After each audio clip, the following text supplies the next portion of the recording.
check.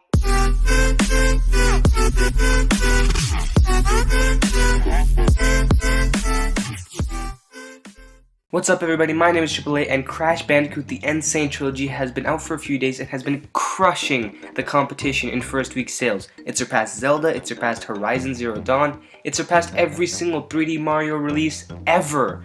And the only thing it hasn't surpassed this year is Ghost Recon Wildlands. But since that released on a Tuesday and this was released on Friday, the extra days could be to blame here since the first week sales are actually calculated on a set date. I think it's Monday, but it's not exactly 1 week after the game's release. I know it's stupid, but that's how it is.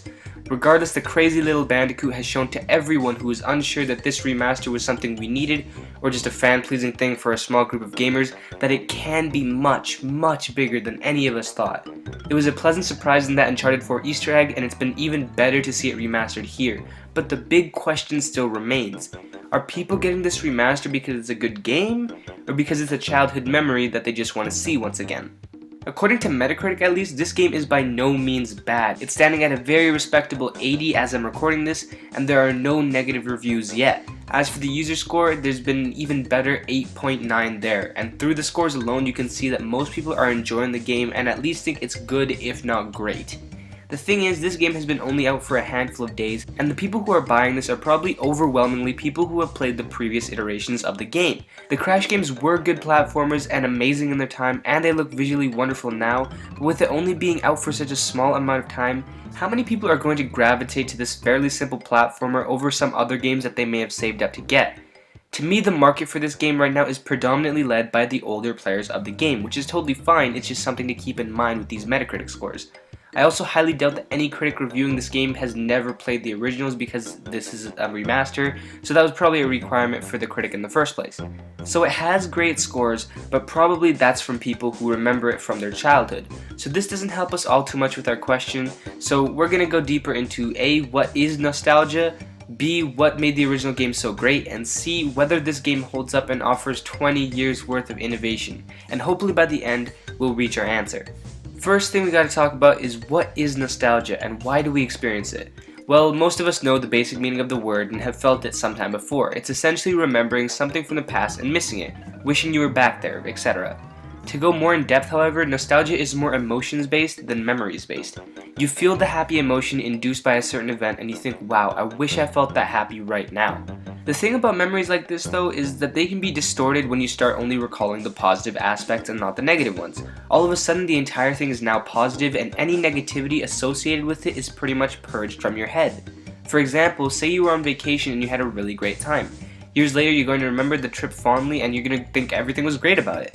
You're not going to remember that time you stubbed your toe or you threw up or they ran out of nachos at the game. The overwhelming positivity takes over and now the entire trip has no negative moments in your head, as long as something drastically awful didn't happen.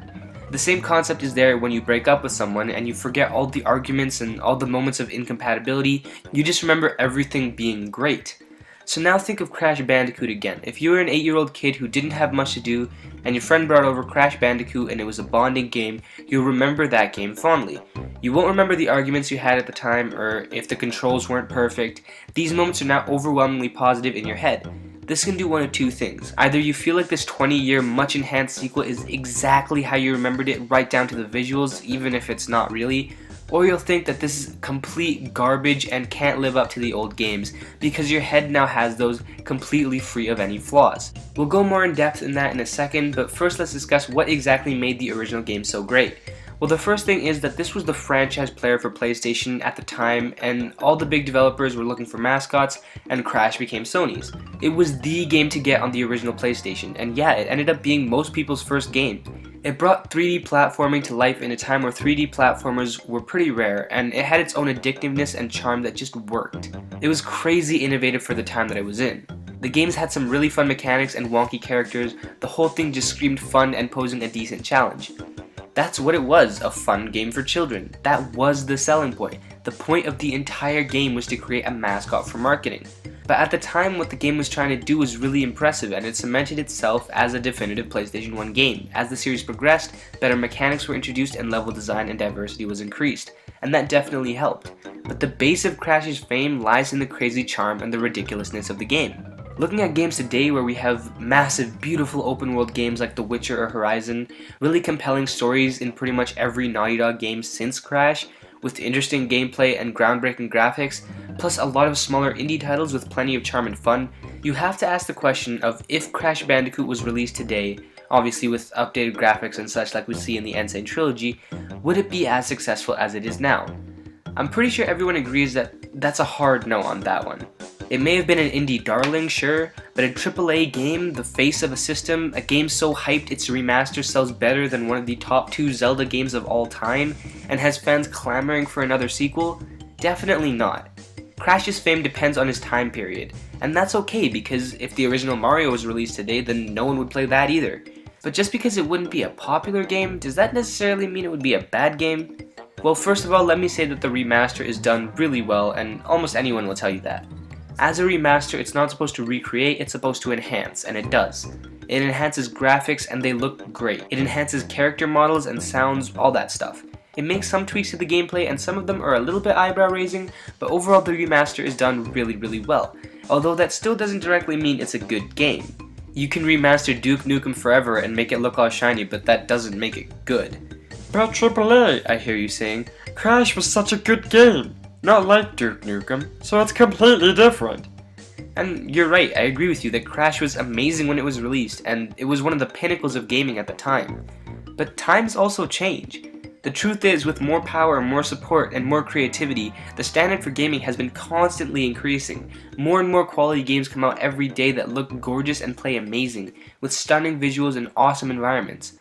And in that realm of things, you need to rethink whether the N Trilogy is a legitimately good game coming out at this moment in time, or if it's just selling you your childhood and your nostalgia for profit.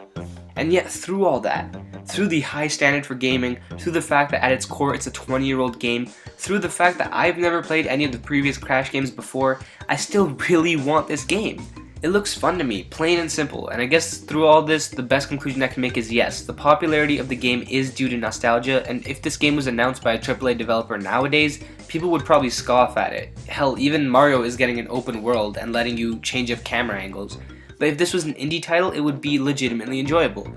8.9 out of 10 maybe not, but it would be fun and it would be a good game just to sit down and be able to enjoy some throwback gaming. Its popularity is rooted in nostalgia, but its quality exists at its core. There's no rule against making a fun and simple game rather than an epic 200-hour quest, and this game fits that bill perfectly. What do you guys think? Is this game just a cash grab to take advantage of other people's childhoods, or is it something that is meant to be and truly is enjoyed by the public? Let me know in the comments below. Be sure to hit that like button and subscribe, and let me know which games I should cover next, and I'll see you guys in the next video.